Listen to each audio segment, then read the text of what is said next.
Batista Paz Central. Novamente estamos aqui para compartilhar mais um ensinamento bíblico, também futurista, escatológico. Nesses dias que nós estamos ainda em quarentena, nos cabe hoje falar sobre o texto de Apocalipse, capítulo 19. E eu quero ler com vocês a partir do versículo de número 7, que nos diz assim: regozijemo-nos e exultemos e demo-lhe a glória, pois são chegadas as bodas do Cordeiro, e já sua noiva se aprontou. Foi-lhe dado que se vestisse de linho fino, resplandecente e puro. O linho fino são os atos de justiça dos santos. E disse-me: escreve, felizes aqueles que são chamados à ceia das bodas do Cordeiro. E disse-me ainda: essas são as verdadeiras palavras de Deus. Glória a Deus. No domingo terça-feira nós estivemos falando sobre a segunda vinda do Senhor. E nós encerramos com o arrebatamento da igreja. E hoje nós estamos falando de mais um ponto da doutrina bíblica, que são as bodas do Cordeiro.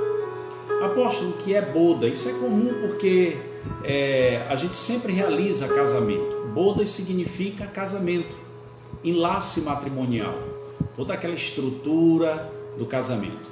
Só que é um casamento especial, é o casamento de Cristo e a sua noiva, Cristo e a sua igreja.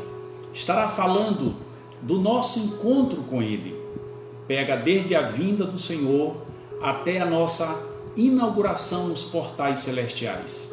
E quando nós estamos falando de bodas do Cordeiro, o apóstolo João escreve no livro de Apocalipse, ele está no céu e ele ouve falar sobre a boda ou as bodas do Cordeiro. E ele fica nos trazendo essa revelação. E quando nós vamos falar sobre o casamento de Cristo e a igreja, nós precisamos voltar um pouquinho no tempo e estudar como é que era o casamento judeu. Naturalmente que o casamento judeu, ele diferenciava um pouco do nosso. O primeiro passo de um casamento judeu era o contrato de casamento. Quando o noivo ia na casa da noiva e então eles se comprometiam nesse primeiro estágio. E ali os pais da noiva pagavam um dote para o noivo ou para a família do noivo. Ou seja, havia um preço pago pela noiva. E nós vamos compreender então que o segundo passo, depois deste contrato de casamento, e aí nós ficamos observando que esse contrato de casamento, ele era diferente do nosso casamento de hoje. Quando as pessoas estabeleciam este contrato, este noivado, um tipo de noivado, eles já estavam plenamente comprometidos. Dentro desse critério é o que nós observamos ali na relação ou no casamento entre José e Maria. Embora eles ainda não estivessem morando ou convivendo, mas eles já estavam comprometidos. A segunda etapa deste casamento judaico era este período de intervalo entre o contrato do casamento e entre, de fato, a cerimônia do casamento. Isso podia durar de 1 ano ou mais. No entanto, a terceira etapa do casamento judaico equivalia à boda do casamento, ou seja, o noivo com seus amigos e servos à meia-noite se dirigiam à casa da noiva. E a noiva já estava aguardando, porque ela já sabia daquele dia, ela já o estava aguardando. Então nós vemos isso no capítulo 25 de Mateus, do versículo 1 até o versículo 13, quando se anuncia: eis o noivo. Então a noiva saía da sua casa ao encontro do noivo, e ali se realizava as bodas, ou se realizava oficialmente o casamento. Depois desse período das bodas, então tinha entrada a quarta etapa, que seria a ceia do casamento. E essa festa era diferente da nossa cultura. Na cultura judaica, ela demorava de 7 a 14 dias. Você já imaginou? Se hoje uma festa de casamento demorasse esse período todo, mas era uma festança, uma coisa linda. Então, quando nós vamos falar sobre bodas do Cordeiro, nós estamos falando desse dia, do nosso encontro com o nosso Senhor. E nós vamos observar nas Escrituras Sagradas alguns pontos dentro desse critério. Por exemplo, a Bíblia é muito clara quando usa o relacionamento de Cristo e a sua igreja como um casamento. Efésios capítulo 5, versículo 25 e 27 diz assim: Vós, maridos, amai vossas mulheres, como também Cristo amou a igreja e a si mesmo se entregou por ela, para a santificar, purificando-a com a lavagem da água pela palavra, para a apresentar a si mesmo, igreja gloriosa, sem mácula, nem ruga, nem coisa semelhante, mas santa e irrepreensível. Nós vemos aqui o nosso querido apóstolo Paulo apresentando o relacionamento de Cristo e a igreja como o relacionamento do marido com a esposa, o casamento, a lua de mel, a convivência.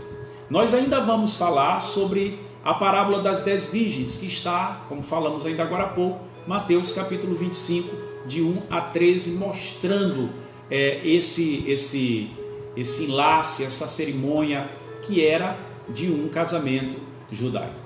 Mas outra pergunta que nós queremos fazer sobre este tema da boda do Cordeiro: quando que as bodas do Cordeiro irão acontecer?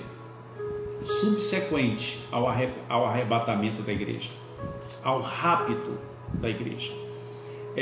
Quando a igreja for arrebatada da terra, estará se cumprindo uma das fases desse casamento judaico, que é quando o noivo se dirige à casa da noiva, no caso aqui, a terra, e ele a aguarda, como diz o apóstolo Paulo nos ares: ressoada a trombeta do arcanjo, ele descerá dos céus e a igreja encontrará o Senhor nos ares. Muitas pessoas confundem essa questão de trombeta, do arrebatamento da igreja, com o dia do Senhor lá na frente, quando ele vier para as nações, que as pessoas dizem: pastor, a última trombeta. Não, a trombeta que são tocadas no Novo Testamento como juízos para a grande tribulação, tem a primeira trombeta, a segunda, vai até a sétima.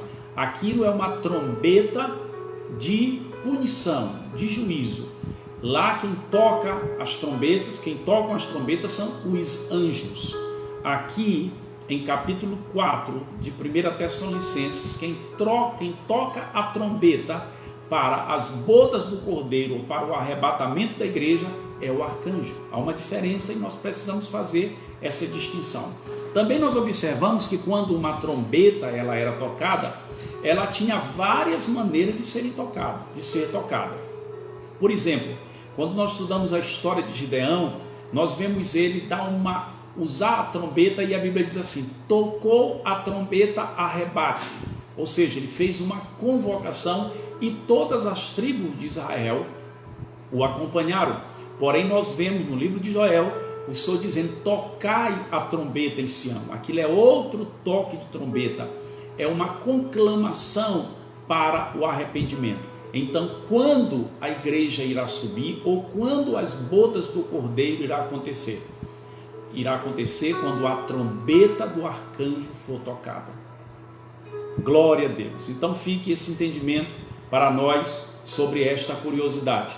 As bodas acontecerão, como falamos, depois do arrebatamento da igreja. E aqui então cumpre-se uma palavra do Senhor.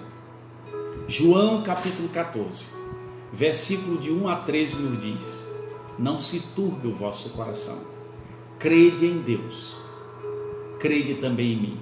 Na casa de meu pai há muitas moradas. Se assim não fosse, eu vos teria dito, pois vou preparar-vos lugar.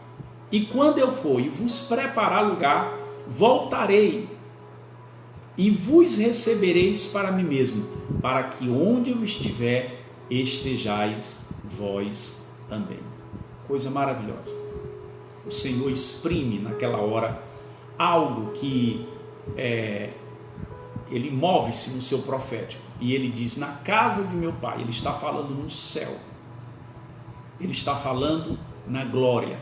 E aqui cai por terra aquela teoria dos testemunhos de Jeová, de que a igreja não vai para o céu, de que o reino de Cristo, o que a igreja vai viver, que o povo vai viver, é aqui na terra. Bom, nós precisamos observar. A Bíblia, em Salmo 37, diz que os justos herdarão a terra. E isso não é senão a palavra de Deus. Mas nós precisamos compreender que Deus, ao tomar a sua igreja, Ele realizará as bodas do Cordeiro lá na glória, conforme o Senhor falou. Na casa de meu Pai há muitas moradas. Aí ele diz, eu voltarei, vos recebereis para mim mesmo. Que coisa maravilhosa, um cumprimento claro das bodas do Cordeiro, em acordo, em harmonia com a palavra de Paulo sobre o arrebatamento, que o Senhor ficará nos ares, e a sua vinda para o arrebatamento e para a igreja não será vista por todos os homens, será uma experiência para a igreja, para os que nasceram de novo, para os que foram lavados e comprados pelo sacrifício de Jesus.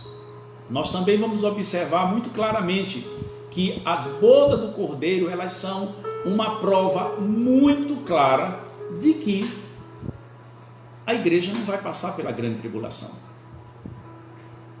Como diz Apocalipse capítulo 3, versículo 10, visto que você guardou a palavra de exortação à perseverança, eu também o guardarei da hora da provação, que está para vir sobre todo mundo, para pôr à prova os que habitam na terra. Então essa igreja que já sofreu desde o dia em que o Senhor foi tomado aos céus, essa igreja que foi morta nas arenas romanas, esta igreja que foi maltratada nos seus apóstolos, decapitada, crucificada, como Pedro foi, de cabeça para baixo, e sofreu escárnio e perseguição. Essa igreja que tem pago o preço pela evangelização da humanidade. Esta igreja, o Senhor fala em Apocalipse capítulo 3:10, eu te guardarei da hora da provação, que há de vir sobre todo o mundo para pôr a prova os que habitam sobre a terra. Exatamente como ele fala em Mateus, em Marcos e em Lucas, desta aflição de Jacó, desse tempo de provação que estará acontecendo aqui na terra no governo do anticristo. Então, algo é importante a gente saber, que a igreja não passará pela grande tribulação. E é tão importante que nós saibamos também que as bodas do Cordeiro, elas acontecem no céu. Ainda mais como reforço do que falamos ainda agora sobre João capítulo 14, de 1 a 3. Quando João diz assim, depois dessas coisas, ouvi no céu. Ele estava no céu, quando ele viu falar, as bodas do Cordeiro acontecerão. Então é uma experiência que traz regozijo no céu, e ele vai ouvir, e ele vai dizer, eu ouvi uma voz de uma numerosa multidão, que dizia, a salvação, a glória, a honra e o poder pertencem ao nosso Deus.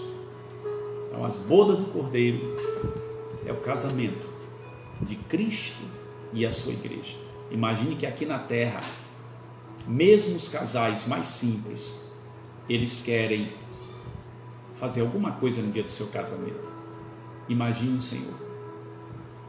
Imagine o Pai, quando essa igreja for se reunir com o Senhor, numa multidão esplendorosa, de todas as línguas, povos e raças. Eu estarei naquele dia. E o Senhor quer que você, que ainda não conhece a Ele como Senhor e Salvador, também esteja. As bodas do Cordeiro são a festa mais aguardada, é a festa mais aguardada pelo povo de Deus. O apóstolo Paulo fala: a todos quanto amam a sua vinda. Ele também diz: Maranata, ora vem, Senhor Jesus. Pois que, querido, nesse dia, no dia das bodas do Cordeiro, vai acontecer algo extraordinário. Você sabe que o rapaz pode namorar com uma mulher muito tempo, mas quando, no dia da igreja, e ele já está lá na frente, e ele aguarda o toque da marcha nupcial, e aquela sua namorada entra gloriosa, como diz o apóstolo Paulo, sem mácula nem ruga, porém santa e perfeita. As bodas do Cordeiro, elas serão tremendas pelo seguinte fato: a igreja nunca esteve tão linda como naquele dia. Você sabe que quando nós aceitamos Jesus como Senhor e Salvador, o Espírito Santo de Deus veio morar dentro de nós. E o apóstolo Paulo nos fala algo tremendo em Mateus, em Atos dos Apóstolos, quando ele espera, convoca os pastores para dar uma palavra para esses pastores.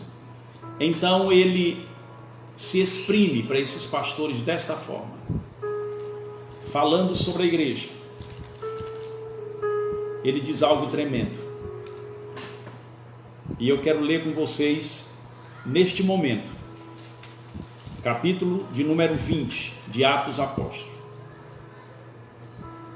Ele diz assim: cuidai de vós e por todo o rebanho sobre o qual o Espírito Santo vos constituiu bispos, para apacentardes a igreja de Deus, a qual ele comprou com o seu sangue. Apocalipse capítulo 5 nos diz que um livro foi apresentado, mas esse livro ninguém podia abrir, nem nos céus e nem na terra. E o céu chorava porque ninguém podia abrir esse livro. E João também ficou choroso. O ancião olhou para ele e disse: não chores, o leão da tribo de Judá venceu para abrir os livros e desatar os seus selos. E ele fala algo maravilhoso no livro de Apocalipse, que nos faz saber por que as bodas do Cordeiro serão de fato algo extraordinariamente maravilhoso para todos nós. Ele nos diz assim na palavra: digno é de tomar o livro e de abrir os seus selos, porque foste morto e com teu sangue compraste para Deus homens de toda a tribo e língua e povo e nação. Para o nosso Deus os fizeste reinos e sacerdotes, e eles reinarão sobre a terra. Quando nós aceitamos a Cristo, fomos comprados pelo seu sangue. E para explicar a boda do Cordeiro, de acordo com o casamento judaico, este é o dote. É o dote que foi pago para que o casamento acontecesse. Esse foi o dote que Jesus pagou por nós.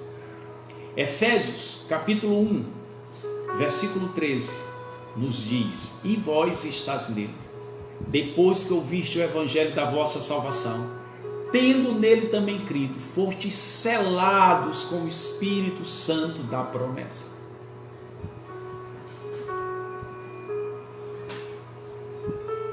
Quando eu e você nos convertemos, quando uma pessoa se converte, ela é selada.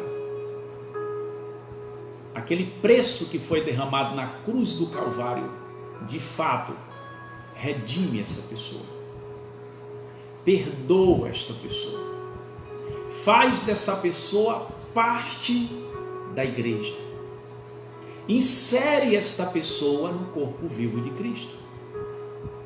Então, o que é de tão glorioso, o apóstolo Paulo, que vai fazer das bodas do Cordeiro uma festa incomum? É porque naquele dia nós vamos dar o brado. Nós vamos dar o brado de que esta salvação que aconteceu no momento em que nós aceitamos o Senhor Jesus como Senhor e Salvador, naquele dia ela vai se completar. Por enquanto, nós estamos salvos em Cristo Jesus. Estamos desenvolvendo a nossa salvação, mas naquele dia, por que a igreja vai ser gloriosa? Porque a salvação da igreja vai se completar. O apóstolo Paulo diz, 1 Coríntios capítulo 15, ele nos diz aqui no versículo de número 51, eis que vos digo um mistério, na verdade nem todos dormiremos, mas todos seremos transformados. No momento, no abrir e fechar de olhos, ao soar a última trombeta, pois a trombeta soará e os mortos ressurgirão incorruptíveis e nós seremos transformados. Pois convém que aquilo que é corruptível, aquilo que é mortal, se revista de incorruptibilidade e de mortalidade. E nós vamos dar o brado. Onde está o morte, o teu aguilhão? Ou seja, onde está, ó morte, a tua ponta venenosa? Ora, o aguilhão da morte é o pecado, e a força do pecado é a lei. Graças a Deus que nos dá a vitória por nosso Senhor Jesus Cristo. Queridos, a boda do Cordeiro, ela é uma festa gloriosa, porque a igreja vai estar na sua plenitude.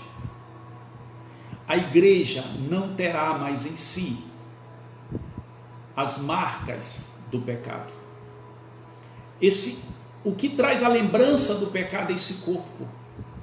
Mas naquele dia, no ato do arrebatamento, quem morreu vai ressuscitar, quem estiver vivo vai ser transformado. Nós vamos estar pleno, a igreja vai estar gloriosa. Por isso que a palavra nos fala em Apocalipse, diz assim, são chegadas as bodas do Cordeiro e a sua noiva se preparou e foi-lhe dado que se vestir de linho fino. A nossa salvação vai se completar naquele dia. Nós vamos entrar nos portais celestiais plenos. Nós vamos estar entrando nos portais celestiais plenos, completos, para a glória de Deus. E aí a Bíblia vai falar, a noiva já se aprontou. Glória a Deus. Glória a Deus. Maranata. Ora vem, Senhor Jesus. Então, quando a igreja entra na glória, para suas bodas, estará acontecendo aqui na terra o pior tempo que essa terra já viu.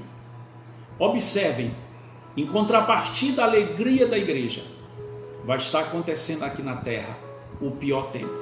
O Senhor Jesus Cristo disse que se não fosse por causa dos escolhidos, ali escolhido não é a igreja, ali escolhido é Israel.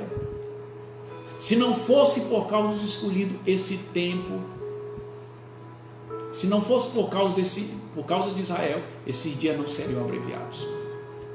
Até a Bíblia diz que o anticristo se levantará contra Israel depois de 3 semanas e meia. E durante 42 meses, e durante 1265 dias, e durante 3 anos e meio, Israel milagrosamente vai ser protegido por Deus, porque os 3 anos e meio restante da grande tribulação, o anticristo vai concentrar todas as suas forças contra Israel. Mas nós vamos falar sobre isso em outra live, quando nós estivermos falando na próxima semana sobre a grande tribulação. Mas no entanto aqui nós estamos falando sobre as bodas do Cordeiro, que enquanto a igreja está gloriosa nos céus, aqui na terra vai haver muita tribulação. Então vigia, porque as bodas do Cordeiro, elas são um desafio para a vigilância. A Bíblia diz assim, felizes aqueles que são chamados à ceia das bodas do Cordeiro. Então vigia, meu irmão. Você que tem ouvido o Evangelho, mas tem sido tão negligente. Você que tem ouvido o Evangelho, mas tem dito, não, eu sou muito jovem ainda. Jesus ainda vai demorar a voltar. Você que está sendo impedido de servir ao Senhor por causa de um namoro, por causa de um vício, por causa de um entretenimento, de uma distração. Acorde. Acorde. Porque a palavra do Senhor nos diz em Apocalipse, capítulo de número 22, nos diz dessa forma: quem ouve, diga, vem. Quem tem sede, venha, e quem quiser, tome de graça a água da vida. E a palavra do Senhor diz que ele cedo vem. Abre os seus olhos. Esse mundo é um instrumento de Satanás para te manter na distração. Esse mundo e tudo aquilo que o inimigo oferece são apenas instrumentos para te desviar a atenção de Jesus. Volte para o Senhor, porque aquilo que você acha que é vantagem, diante da eternidade vai se transformar em desvantagem. Você é amado pelo Senhor. Você que está frio, distante, sem compromisso, volte, ativa. Se você é igreja, se o Espírito Santo habita dentro de você, gere frutos de comprometimento na sua vida. Porque a palavra, a boda do Cordeiro, nos diz, felizes aqueles que são chamados à ceia das bodas do Cordeiro. Então, de lá a igreja vem. De lá a igreja vem para que Cristo assuma o controle das coisas aqui na terra. 19 do versículo 11 em diante, você vai ver que a palavra do Senhor diz que vai haver um cavaleiro chamado Fiel e Verdadeiro, e ele tem nas suas coxas escrito Rei dos Reis, Senhor dos Senhores, e ele vem para enfrentar os exércitos de Satanás aqui na terra, no final da grande tribulação, para instalar o milênio. E o milênio, o que é, apóstolo? O milênio é onde vai acontecer a ceia das bodas do Cordeiro. Esse período onde Cristo estará aqui reinando, celebrando o seu ajuntamento com a sua igreja, instalando o seu reino milenar. Deus te abençoe, te dê graça e te dê vitória. Que essa palavra nos alimente, que essa palavra gere em você paciência, gere em você esperança. Uma pessoa essa semana me perguntou, apóstolo, qual é a diferença entre fé e esperança? Porque a Bíblia diz isso, a Bíblia diz assim, permanecem, pois, o amor, a fé e a esperança. A esperança, irmãos, fala de espera, mas esperança é algo mais profundo que esperar. Quando você confia no Senhor, você começa a reunir dentro de você mesmo o foco certo. A esperança fala da maneira adequada de você ver as coisas. Porque você tem esperança, você vigia. Porque você tem esperança, você se comporta adequadamente durante o percurso. Lembre-se que a Bíblia diz que o linho fino são os atos de justiça dos santos. Pois é, se você é um homem de Deus e uma mulher de Deus que nasceu de novo, você vai viver na esperança. A Bíblia diz que aquele que nele tem essa esperança, purifique-se assim como ele é puro. Todos os dias que aqui vivemos é uma oportunidade que Deus nos dá para sermos sábios, seletivos nas nossas escolhas e perseverantes no caminho do Senhor. Quero orar por você nesta hora. Pai, em nome de Jesus, nós oramos pela tua igreja que nos ouve em sua casa, dentro da comodidade da sua privacidade. Nós oramos agora para que cada um dos teus santos sejam despertados para essa grande festa de casamento que serão as bodas do Cordeiro, que será o nosso ajuntamento contigo, quando o Senhor nos mostrará aquilo que o Senhor está preparando na glória para nós. O Senhor disse, na casa de meu pai há muitas moradas, se assim não fosse eu vos teria dito, pois vou preparar-vos lugar. E o Senhor vai nos mostrar o lugar que o Senhor preparou para nós, as surpresas que o Senhor preparou para nós. Como disse o apóstolo Paulo, nunca entrou no coração do homem o que Deus tem preparado para aqueles que o amam. E nós declaramos a tua bênção sobre a tua igreja, que o Senhor firme, que o Senhor consolide cada coração no Senhor, em nome de Jesus. Amém. Deus te abençoe.